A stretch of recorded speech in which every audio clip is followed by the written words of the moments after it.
আসসালামু আলাইকুম ওয়া রাহমাতুল্লাহি ওয়া বারাকাতুহু। সুপ্রিয় দর্শক মণ্ডলী, সকলেই কেমন আছেন? আশা করি মহান আল্লাহ রাব্বুল আলামিনের অশেষ মেহেরবানি ও দয়ায় আপনারা সকলেই ভালো আছেন। আমিও আলহামদুলিল্লাহ ভালো আছি। তো সুপ্রিয় দর্শক মণ্ডলী, আজকে আমরা শিখব হচ্ছে সহবাস করার সময় যে দোয়া পড়তে হয়, অর্থাৎ স্বামী স্ত্রী মিলামিশা করার আগে অবশ্যই আমরা এই দোয়াটা পড়ে নিব।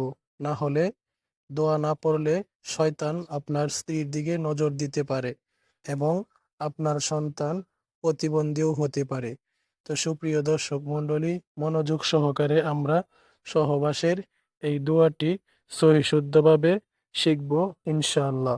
তো সুপ্রিয় দর্শক মণ্ডলী, যারা এই চ্যানেলে নতুন আসছেন অবশ্যই চ্যানেলটি সাবস্ক্রাইব করে পাশে থাকবেন। তো সুপ্রিয় দর্শক মণ্ডলী, চলুন তাহলে দেরি না করে ভিডিওটি শুরু করা যাক। সহবাসের দোয়া।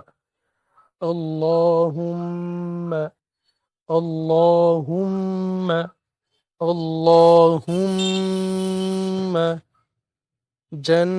جنبني الشيطان جنبنا الشيطان جنبنا الشيطان اللهم جنبنا الشيطان اللهم جنبنا الشيطان وجنب الشيطان وجنب الشيطان وجنب الشيطان وجنب الشيطان ما رزقتنا ما رزقتنا ما رزقتنا اللهم جنبنا الشيطان وجنبنا الشيطان ما رزقتنا। সুপ্রিয় দর্শক মণ্ডলী, যারা আরবিতে পড়তে না পারেন তাদের জন্য বাংলা উচ্চারণ।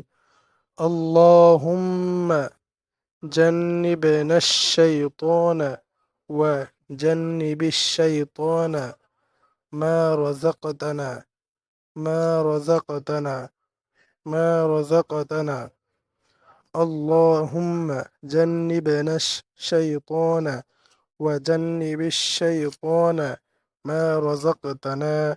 সুপ্রিয় দর্শক মণ্ডলী, এবার আমরা জানব দোয়ার ফজিলত। নাম্বার 1, শয়তান থেকে রক্ষা। 2, সন্তান শয়তানের প্রভাব মুক্ত থাকে। সহবাসে বরকত আসে। 4, সন্তান আল্লাহর পক্ষ থেকে রিজিক হিসাবে গ্রহণ করা হয়। 5, ইবাদতের নিয়ত হয়। রাসূলুল্লাহ সাল্লাল্লাহু আলাইহি ওয়াসাল্লাম বলেন, এই দোয়া পড়লে আল্লাহ তাআলা তাদের মাঝে সন্তান দান করেন, তাহলে সে সন্তানকে শয়তান কখনো ক্ষতি করতে পারবে না। তো সুপ্রিয় দর্শক মণ্ডলী, আমরা অনেকেই স্বামী স্ত্রী মিলামিশা করার সময় আগ্রহবশের কারণে আমরা সেই দোয়া পড়তে ভুলে যাই। তো আপনি একবার চিন্তা করেন, আপনার সন্তান যদি প্রতিবন্ধী হয় আপনার কাছে কেমন লাগবে। তো আপনারা অবশ্যই প্রত্যেকবার সহবাসের আগে, অর্থাৎ স্বামী স্ত্রী মিলামিশার আগে অবশ্যই আপনারা এই দোয়াটি সুন্দর করে দুইজনেই পড়ে নেবেন। তাহলে আপনাদের এই মিলামিশায় বরকত হবে ইনশাআল্লাহ। তো সুপ্রিয় দর্শক মণ্ডলী, আজকে এই পর্যন্তই। ভালো থাকবেন, সুস্থ থাকবেন। আল্লাহ হাফেজ। সবশেষে এই ভিডিওটি সবাইকে শেয়ার করে দিবেন, যাতে করে সবাই আপনার মাধ্যমে সহবাসের আগে, স্বামী স্ত্রী মিলামিশার আগে এই দোয়াটি যেন পড়তে পারে। এতে আপনিও সবের ভাগীদার হয়ে যাবেন। তো আজকে এই পর্যন্তই। আসসালামু আলাইকুম ওয়া রাহমাতুল্লাহ।